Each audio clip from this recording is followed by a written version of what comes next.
After testing the Gemma 4 model on my laptop and desktop, I decided to run a crazy experiment to try launching Gemma 4 on my Raspberry Pi 5. Of course, I'm not talking about any large versions of this model, but rather attempting to run the smallest one, E2B. I'm not sure if this will work, since even the smallest model may still require significant resources, but it's worth trying. My Raspberry Pi 5 is on my home network, so I always access it via SSH. I don't even have a graphical interface installed on it, just Ubuntu server and a minimal set of software that I need. Hi, I'm Nick, and I've been developing software for over 20 years. On this channel, I share my experience, insights, and thoughts about IT. So I connect to my Raspberry Pi via SSH. I have the terminal multiplexer tmux running there. It's a very convenient and useful tool if you often work in the terminal. tmux allows you to keep sessions running even if you disconnect from another computer. Definitely give it a try if you're not familiar with it. Alright, first I launch htop so you can see the specs of my Raspberry Pi. Just to remind you, this is version 5. As you can see, it has 4 cores and 8 GB of RAM, most of which is currently free since I'm not running anything heavy at the moment. Okay, the first thing I need to do is install LM Studio. However, since I don't need the graphical interface, I'll install only the CLI version. You could call it a headless version of LM Studio. The developers provide a special script that handles everything for you. After installation, it suggests starting the daemon right away. Alright, let's do that. Now let's check what commands are available. I see a set of commands for managing models, some for managing the local server, and a few others that I don't need right now. In general, the commands are pretty straightforward, but before launching anything, I want to change where the downloaded models will be stored. The thing is, I have an SSD connected to my Raspberry Pi, so I want the models to be stored there instead of on the SD card. By the way, Raspberry Pi 5 introduced a simple way to connect SSDs and similar peripherals. I've been using such a drive for over a year now, and it's very convenient. Alright, the storage location is set. Now I'm downloading the smallest model from the Gemma 4 family. This model is called E2B, and it's about 4.5 GB in size. While it's downloading, let me briefly explain what it can do according to Google's announcement. First, the entire family of these models is designed with agent-based workflows in mind. They natively support function calling and can work with tools.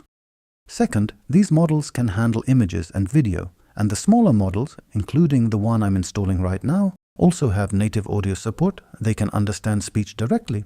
And third, these models have a context window of 128,000 tokens and support almost all languages. By the way, Gemma 4 is released under the fully open and commercially permissive Apache 2.0 license. That means you can do almost anything you want with these models. Alright, the model has finished downloading. As you can see, it has around 4 billion parameters, which should be enough for simple and smaller tasks.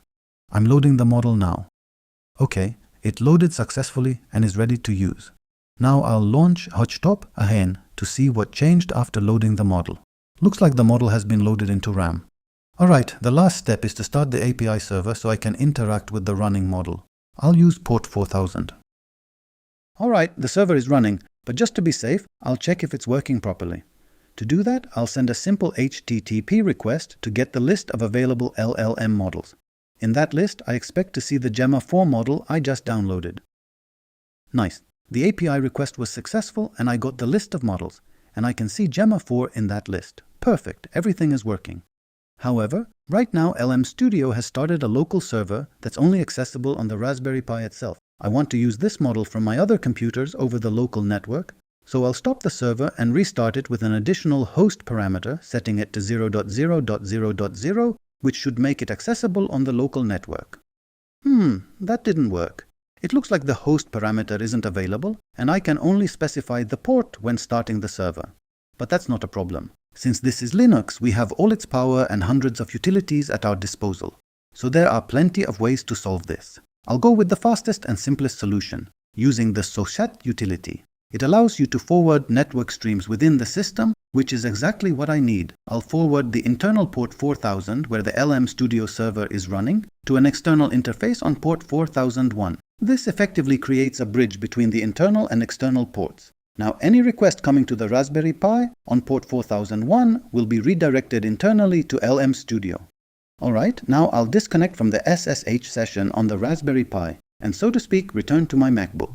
Now I'm in the regular macOS terminal. I'll try sending the same HTTP request as before to get the list of available models. But this time not to localhost, but to my Raspberry Pi, which as a reminder is on the same local network as my laptop. Nice, it worked. As you can see, I received a response from the LM Studio server running on my Raspberry Pi. And in that response, I can see Gemma 4. Now everything is finally set up the way I wanted, and we can move on to the most interesting part. Actually testing Gemma 4 on the Raspberry Pi. Since the local server started by LM Studio fully mimics the OpenAI API, it means that any application where you can specify a custom OpenAI endpoint or base URL can work with your local model. This could be chat interfaces like Chatbox AI or OpenWeb UI, or your editors and IDEs. For example, VS Code Cursor or Zed Editor. I'll be using the last one today. Alright, I open the settings in the Zed Editor and add a new entry in the LLM section for the Gemma 4 model running on my Raspberry Pi. Since I added a similar entry a couple of days ago for my desktop, I'll just copy it and update the server URL and the model name. By the way, I have a separate video about running and testing Gemma 4 on my MacBook and desktop. Now, if we go to the settings and open the LLM providers section, we should see an entry corresponding to our Raspberry Pi. And here it is. Okay, now in the chat at the bottom, I'll select the Gemma 4 model running on the Raspberry Pi so that it's used in this session. Let's send a simple prompt to check if everything is set up correctly and whether our local network setup works inside the editor. Alright, the model started thinking. That's a good sign, but just to be sure, let's wait for the response. Nice, the model replied. Let's take a look at the reasoning section. Looks pretty standard. The usual thinking process you'd expect from these models. So what do we have at this point? First, Gemma 4 is successfully running on the Raspberry Pi, even if it's the smallest version. Second, I'm able to interact with it from another computer over the local network. I think it's time to push this model to its limits. To do that, I'll connect to the Raspberry Pi via terminal and start monitoring system resources, so we can see how much load the response generation puts on it. Then I'll give the model my standard test task, writing a Python function to sort a list of objects. Alright, the model started thinking. As you can see, the Raspberry Pi is fully loaded. All CPU cores are in use. Now the model has finished reasoning and started generating the response. I'll show this part in real time without speeding it up so you can get a sense of the actual generation speed. Overall, the speed is fairly acceptable for simple interactions or scripts, where response time isn't critical. Now to save time, I'll speed up the rest of the generation because producing the full response on a Raspberry Pi can take quite a while. At the end, I'll show the total time it took. Alright, the full response is ready. Not only did the model write a sorting function, but it actually provided 2 different implementations and explained when to use each. Pretty impressive. However, the total time, including the reasoning phase, was about 6 minutes. I think this could be reduced a bit by disabling the reasoning mode, but overall you get the idea of the performance. Now for completeness, let's try a non-programming task. I'll ask the model to come up with 3 web app ideas. After a short thinking phase, which I've sped up, the model starts generating ideas. What you're seeing now is the real generation speed. From my perspective, it's about the same as in the previous task. I'd say this speed is right on the edge of what feels comfortable for a human to read in real time. But for non-interactive scenarios, it's acceptable. I'll speed up the rest again and check the total time. Alright, this time, Gemma took about 5 minutes to generate the full response, but it produced a lot of text and described each idea in detail. In my opinion, that's a very solid result for such a small model, especially running on a Raspberry Pi. So now you have the full picture of running Gemma 4 on a Raspberry Pi 5. As you can see, it's absolutely possible and the results are usable. At least for certain scripts or automation tasks, this setup can definitely make sense. Alright, that's it for today. If you enjoyed this video, don't forget to like and subscribe so you don't miss the next one. See you soon. Take care.